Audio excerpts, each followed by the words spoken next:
NDA में सीटों के ऐलान के बाद लोक जनशक्ति पार्टी रामविलास के राष्ट्रीय अध्यक्ष चिराग पासवान रविवार को पहली बार हाजीपुर पहुंचे। वहां उन्होंने पार्टी के संस्थापक पद्म भूषण स्वर्गीय रामविलास पासवान की आदमकद प्रतिमा पर पूरे परिवार के साथ माल्यार्पण किया। इससे पहले वह पटना एयरपोर्ट पर पत्रकारों से बात की और कहा कि आगामी लोकसभा चुनाव में बिहार में लोकसभा की 40 में से 40 सीटें जीतकर प्रधानमंत्री मोदी की झोली में डालेंगे और हमें जो 400 पार का लक्ष्य मिला है उसे पूरा करेंगे। आदरणीय नरेंद्र मोदी जी का आभार प्रकट करता हूं, जिन्होंने गठबंधन का नेतृत्व करते हुए गठबंधन के हर एक साथी को सम्मान देने का काम किया। मैं बिहार के मुख्यमंत्री नीतीश कुमार जी, हमारे गठबंधन के तमाम साथी उपेंद्र कुशवाहा जी, आदरणीय जीतन राम मांझी जी, तमाम हमारे गठबंधन के घटक दलों को मैं धन्यवाद करता हूं। जिस तरीके से गठबंधन में लोक जनशक्ति पार्टी रामविलास को सम्मान दिया, ये सम्मान हमारे पार्टी के हर एक कार्यकर्ता के संघर्ष और उनके धैर्य को ये सम्मान दिया गया।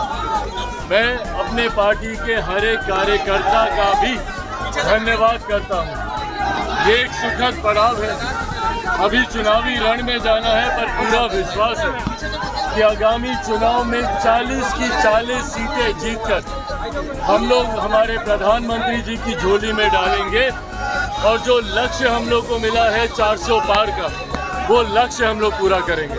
देखिए, ये गठबंधन के भीतर करने वाली बातें थी।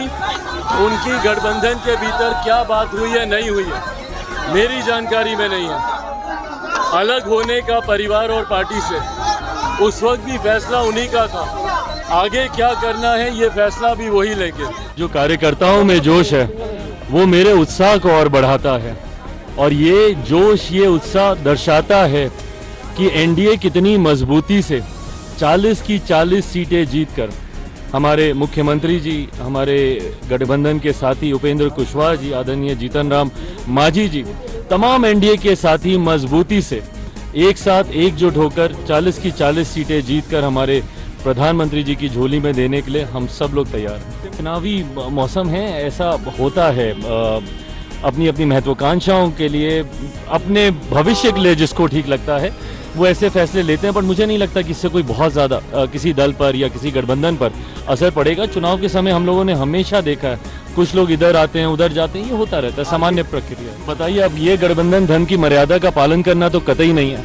जब तक सीटें फाइनल ना हो जाए, सीटों का चयन ना हो जाए, और उससे पहले इस तरीके से अगर आप सिंबल बांट रहे हैं, तो मुझे लगता है गठबंधन धर्म की मर्यादा को तोड़ा जा रहा है। उनका आशीर्वाद लेने जा रहा हूँ, उनकी कर्मभूमि जो आने वाले दिनों में मेरी भी अब कर्मभूमि है, वहां जा रहा हूं। पापा के आशीर्वाद से ही इसकी शुरुआत करूंगा।